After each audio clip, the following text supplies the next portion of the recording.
Hello বন্ধুরা, এবার আরেকটি বিশাল জয় পেল বাংলাদেশ আওয়ামী লীগ। সম্প্রতি মৌলভীবাজার জেলা আইনজীবী সমিতির নির্বাচন অনুষ্ঠিত হয়েছে। তো প্রিয় দর্শক, মৌলভীবাজার জেলা আইনজীবী সমিতির নির্বাচনে কী ফলাফল এসেছে সেটি জানার আগে আমরা বলে নিই যে বর্তমানে কিন্তু আমরা আগেই দেখেছি যে বর্তমানে কিন্তু বাংলাদেশের বিভিন্ন জেলাতে জেলা আইনজীবী সমিতির নির্বাচনগুলো হচ্ছে এবং সেই নির্বাচনগুলোতে কিন্তু যেখানে নির্বাচন হচ্ছে সেখানে কিন্তু আওয়ামী লীগের প্রার্থীরাই জয় পাচ্ছে। তো প্রিয় দর্শক, আমরা জেলা আইনজীবী সমিতির নির্বাচনগুলো এখন পর্যন্ত প্রায় 30 থেকে 35টির মতো জেলা আইনজীবী সমিতির নির্বাচন হয়ে গেছে।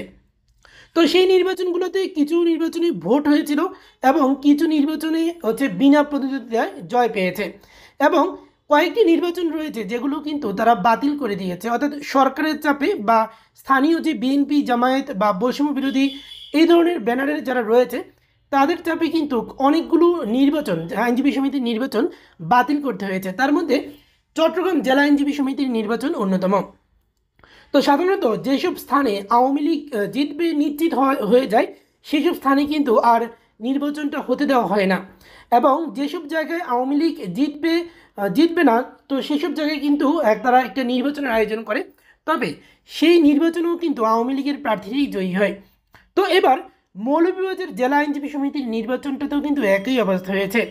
এই জেলা আইনজীবী সমিতির নির্বাচনে একটি জেলা আইনজীবী সমিতির নির্বাচন নিয়ে একটি শিরোনাম করেছে প্রথম আলো পত্রিকাতে। কিছুক্ষণ আগেই প্রথম আলো পত্রিকা এই নিউজটি দিয়েছে, সেটা হচ্ছে বৈষম্য বিরোধীদের দাবির মুখে মৌলভীবাজার জেলা আইনজীবী সমিতির নির্বাচন স্থগিত। তো প্রিয় দর্শক, আপনারা দেখতে পাচ্ছেন যে এখানে আওয়ামী লীগ কেন নির্বাচন করছে, তারা সেই দাবিতে তারা মৌলভীবাজার জেলা আইনজীবী সমিতির নির্বাচনটা স্থগিত করে দেয়। তো আপনারা জানেন মৌলভীবাজার জেলার কিন্তু 80% মানুষই কিন্তু আওয়ামী লীগকে সমর্থন করে, একেবারে 80% মানুষ, অর্থাৎ মৌলভীবাজার জেলাতে প্রায় 80% মানুষ কিন্তু আওয়ামী লীগকে ভোট দিয়ে থাকে এবং আওয়ামী লীগের ভোটার তারা। তো সেখানে যদি কোনো নির্বাচন হয় মৌলভীবাজার জেলাতে, তাহলে নিঃসন্দেহে সেখানে আওয়ামী লীগের জয় জয়কার থাকে। সেখানে বিএনপি, জামায়াত থেকে শুরু করে অন্য কোনো প্রার্থীরা কিন্তু পারতেই পায় না। তো সেই জেলায় যখন এই নির্বাচনটা অনুষ্ঠান হতে চলেছিল, তখনই কিন্তু এই বৈষম্য বিরোধী তারা দাবি করলো যে আওয়ামী লীগকে এই নির্বাচনে আসতে দেওয়া যাবে না, তারা এটা বিনা প্রতিদ্বন্দ্বিতা বিনা ভোটেই জয় চাচ্ছে। তো সেখানে দেখুন বিস্তারিত কি বলা রয়েছে, কোন প্রেক্ষিতে সাধারণত নির্বাচনটা স্থগিত করা হয়েছে। বৈষম্য বিরোধী ছাত্র আন্দোলনের দাবির পরিপ্রেক্ষিতে মৌলভীবাজার জেলা আইনজীবী সমিতির নির্বাচন স্থগিত করা হয়েছে। আইনজীবী সমিতির সভাপতি পদে আওয়ামী লীগ নেতার প্রার্থিতা বাতিলের দাবির পর নির্বাচন কমিশন স্থগিতের এই সিদ্ধান্ত নিয়েছে। আজ বৃহস্পতিবার মৌলভীবাজার জেলা আইনজীবী সমিতির 2025-26 সালের এই নির্বাচন হওয়ার কথা ছিল, অর্থাৎ আজকেই কিন্তু এই নির্বাচনটা হওয়ার কথা ছিল। বৈষম্য বিরোধী ছাত্র আন্দোলন ও জেলা আইনজীবী সমিতির নির্বাচন কমিশন সূত্রে জানা গেছে, নির্বাচনে সভাপতি পদে দুজন প্রার্থীর মধ্যে একজন হচ্ছেন কমলগঞ্জ উপজেলা আওয়ামী লীগের সাধারণ সম্পাদক ও জেলা আওয়ামী লীগের আইন বিষয়ক সম্পাদক ASM আজিদুর রহমান। গতকাল বুধবার বিকেলের দিকে বৈষম্য বিরোধী ছাত্র আন্দোলনের প্রতিনিধিরা আওয়ামী লীগ নেতা আজিদুর রহমানের প্রার্থিতা বাতিলের দাবি জানান।